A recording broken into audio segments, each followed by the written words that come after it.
The Three Little Pigs. There was once upon a time a pig who lived with her 3 children on a large, comfortable, old-fashioned farmyard. The eldest of the little pigs was called Brownie. The second was Whitey, and the youngest and best-looking, Blackie. Now, Brownie was a very dirty little pig, and I am very sorry to say he spent most of his time rolling and wallowing around in the mud.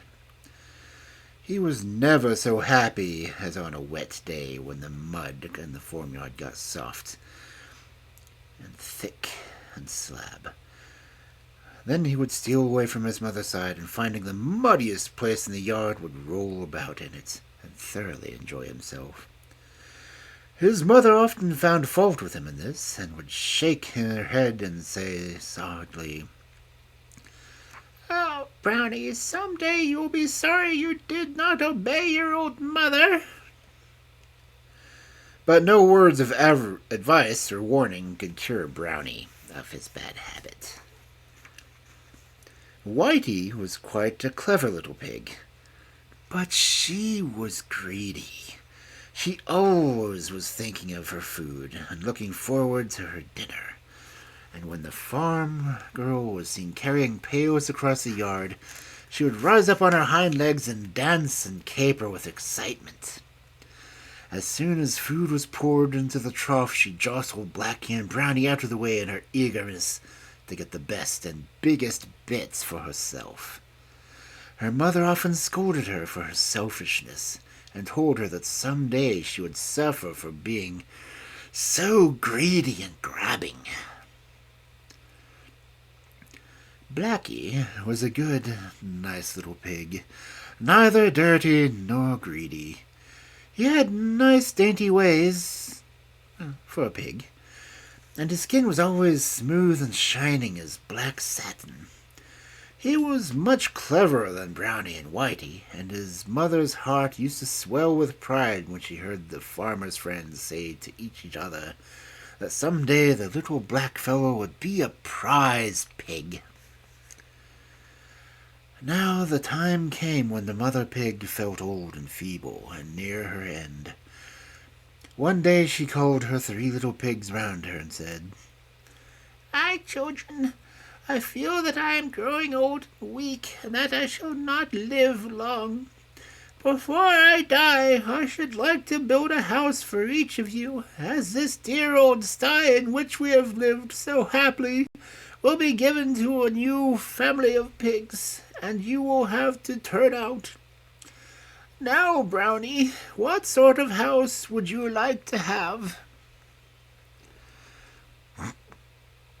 "A house of mud," replied Brownie, looking longingly at a wet puddle in the corner of the yard. "And you, Whitey?" said the mother pig in a sad voice, for she was disappointed that Brownie had made so foolish a choice. "A house of cabbage," replied Whitey, with a mouth full, and scarcely raising her snout out of the trough in which she was grubbing for some potato parings. "Foolish, foolish child," said the mother pig, looking quite distressed. "And you, Blackie," turning to her youngest son, "what sort of house shall I order for you?" "A house of brick, please, mother, as it will be warm in the winter and cool in the summer, and safe all year long." "That is a sensible little pig," replied his mother, looking fondly at him. "I will see that the 3 houses are got ready at once. And now one last piece of advice. You have heard me talk of our old enemy, the fox, not the wolf. When he hears that I am dead, he is sure to try to get a hold of you and to carry you off to his den. He is very sly, and would no doubt disguise himself or pretend to be a friend, but you must promise me not to let him enter your houses on any pretext whatsoever." And the little pigs readily promised, for they had always had a great fear of the fox, of whom they had heard many terrible tales. A short time afterwards, the old pig died, and the little pigs went on to live in their own houses. Brownie was quite delighted with the soft mud walls and with the clay floor, which soon looked like nothing but a big mud pie. But that was what Brownie enjoyed, and he was as happy as possible, rolling about all day and making himself in such a mess. One day, while he was lying half asleep in the mud, he heard a soft knock at his door, and a gentle voice said, "May I come in, Master Brownie? I want to see your beautiful new house." "Who are you?"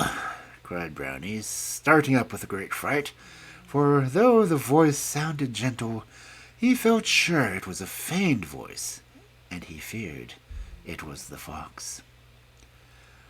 "I am a friend come to call on you," answered the voice. "Oh, no," replied Brownie. "I don't believe you're a friend.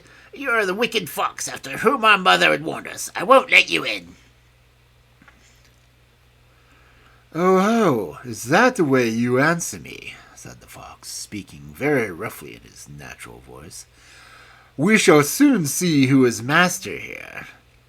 And with his paws he set to work and scraped a large hole in the soft mud walls. A moment after he had jumped through it, and catching Brownie by the neck, flung him on his shoulders, and trotted off with him to his den. The next day, as Whitey was munching a few leaves of cabbage out of the corner of her house, the fox stole up to her door, determined to carry her off to join her brother in his den. He began speaking to her in the same feigned, gentle voice in which he had spoken to Brownie, but it frightened her very much as well. "I am a friend come to visit you, and to have some of your good cabbage for my dinner." "Please don't touch it," cried Whitey in great distress. "The cabbage was in the walls of my house, and if you eat them, you'll make a hole, and the wind will come in, and the rain will come in, and give me a cold. Do go away. I am sure you are not a friend, but the wicked enemy of the fox." And poor Whitey began to whine and whimper, and to wish that she had not been such a greedy little pig, and had chosen a more solid material than cabbages for her house. But it was too late now, and in another minute the fox had eaten his way through the cabbage walls, and caught a trembling, shivering Whitey, and carried her off to his den. The next day the fox started off for Blackie's house, because he had made up his mind that he would get the 3 little pigs together in his den, and then kill them, and invite all his friends to a feast. But when he reached the brick house, he found the door was bolted and barred, and in his sly manner he began, "Do let me in, dear Blackie. I have brought you a present of some eggs that I picked up in a farmyard on my way here."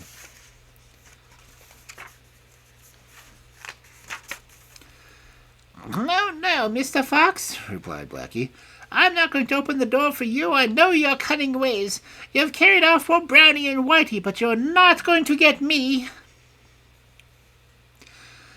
At this, the fox was so angry that he dashed with all his force against the wall and tried to knock it down. But it was too strong and well built, and though the fox scraped and tore at the bricks with his paws, only he hurt himself. And at last he had to give up and limp away with his forepaws, all bleeding and sore. "Never mind," he cried angrily as he went off. "I'll catch you another day. See if I don't. And if I grind your bones to powder, then I've got you in my den." He snarled fiercely and showed his teeth. The next day, Blackie had to go to the neighboring town to some market, and he bought a big kettle. As he was walking home with it slung over his shoulder, he heard the sound of steps stealthily creeping after him. For a moment his heart stood still with fear, and then a happy thought came to him. He had just reached the top of the hill, and he could see his own little house nestling at the foot of it among the trees. In a moment he had snatched the lid off the kettle and had jumped on himself, coiling himself around as he lay quite snug in the bottom of the kettle. While using his foreleg, he managed to put the lid on so that he was entirely hidden. With a little kick from inside, he started the kettle off, and it rolled down the hill full tilt. And when the fox came up, all that he saw was a large black kettle spinning on the ground at a great pace. Very much disappointed, he was just going to turn away when he saw the kettle stop close to the little brick house. And in a moment later, Blackie jumped out of it and escaped with the kettle into his house. When he barred and bolted the door, he put the shutter up over the window. "Oh!" exclaimed the fox to himself. "You think you will escape me that way, do you? We shall soon see about that, my friend." And very quietly and stealthily he prowled around the house, looking for some way to climb onto the roof. In the meantime, Blackie had filled the kettle with water, and having put it on the fire, sat down quietly, waiting for it to boil. Just as the kettle was beginning to sing and steam came out of the spout, he heard a sound like a soft, muffled step. Patter, patter, patter overhead, and the next moment the fox's head and forepaws were seen coming down the chimney. But Blackie very wisely had not put on the lid of the kettle, and with a yelp of pain the fox fell into the boiling water, and before he could escape, Blackie had popped the lid on, and the fox was scalded to death. As soon as he was sure their wicked enemy was really dead and could do them no further harm, Blackie started off to rescue Brownie and Whitey. As he approached the den, he heard piteous grunts and squeals from his poor little brother and sister, who lived in constant terror for the fox killing and eating them. But when they saw Blackie appear at the entrance to the den, their joy knew no bounds. He quickly found a sharp stone and cut the cords by which they were tied to a stake in the ground. And then all three started together for Blackie's house, where they lived happily ever after. And Brownie gave quite up rolling in the mud, and Whitey ceased to be her greedy self, for they never forgot how nearly these faults had brought them to an untimely end.